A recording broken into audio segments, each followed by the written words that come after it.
Evangelical Christians are a huge chunk of the American population.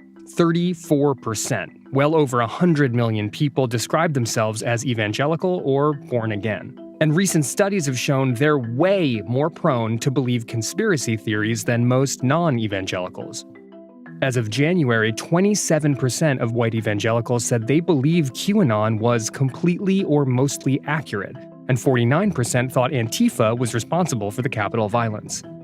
It's a striking trend, and one that experts say may be baked into the religion. You're primed by this fact. Evangelicals are always looking for evidence of the end of the world. And the early New Testament Christians continually talked about and looked forward to that day, or the day, or the last days. Evangelicals want the end of the world to happen. They're not afraid of it. They embrace it. And when you're embracing it, you're always looking for evidence that it's going to happen, because that keeps your flock in line and keeps them energized and encouraged to keep worshiping, because the end's getting closer now. The end's getting closer now. Don't give up. And when things don't work out as foretold, it's easy enough to explain. No matter what happens, they're going to keep moving that timeline out. For them, it's going to eventually end in Armageddon, in the end of time. But it's going to happen. It's just a matter of when. Sound familiar? You can't say what all the moves are to the people that are involved. This doomsday playbook is now integrated into American politics and pop culture.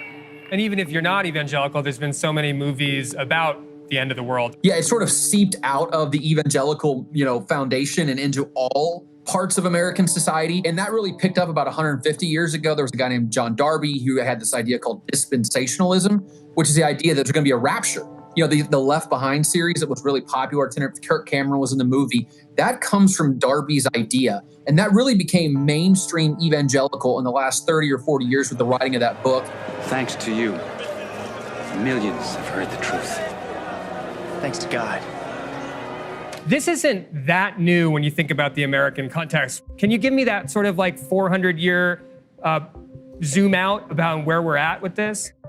So even going back to the colonial period, for instance, when Thomas Jefferson was running against John Adams actually said that he was the Antichrist. And there were little old ladies in New England who buried their Bibles while he was president because they were terrified that he was really the Antichrist and going to take their Bibles away. And it's like every 50 years or so, someone finds a new way to sort of reinvent it, dig it up, revitalize it, and give it to a new audience in a new way, right? So we had the Great Awakening where pastors were preaching to thousands of people in fields all across America, talking about the end of time and sinners in the hands of an angry God and all these things. But then it evolves from there, right?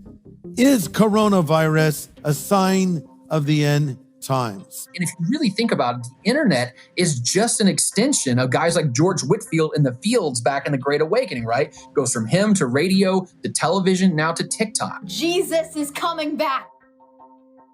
He will be coming in the clouds. The problem with today's messaging?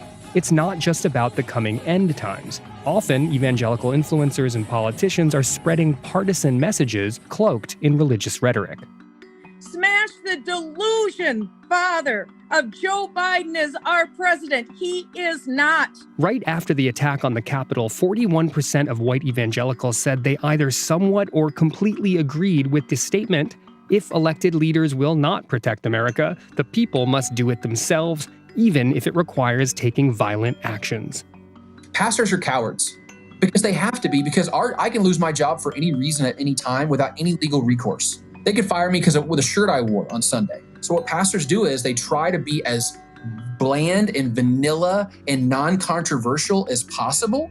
And the reality is that opens up this space for other voices to get in and influence their congregation. So instead you hear Hannity and Carlson and everybody else, right? You don't get that Christian perspective because Christian pastors just don't talk about it. The flock is leading the shepherd. Yeah, and I have many friends who say listen, Fox gets them for 14 hours a day. I get them for an hour a week. So what can I do in an hour a week to match the 14 hours a day?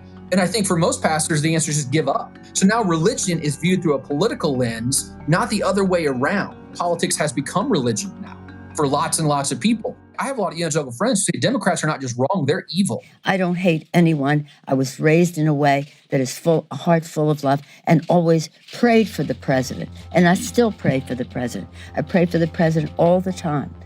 So don't mess with me when it comes to words like that. To vote for Democrat as a sinful act. That's never been that way in American history before. And unfortunately, pastors don't speak into that. They don't try to redeem that language. They don't try to make people see both sides. In 1978, 50% of white weekly churchgoers were Democrats. 50%. Today, it's 25%, right? The church was better when it had Democrats and Republicans sitting side by side. And now it's just all one thing. It's all one flavor all the time. And I think the church is worse for it.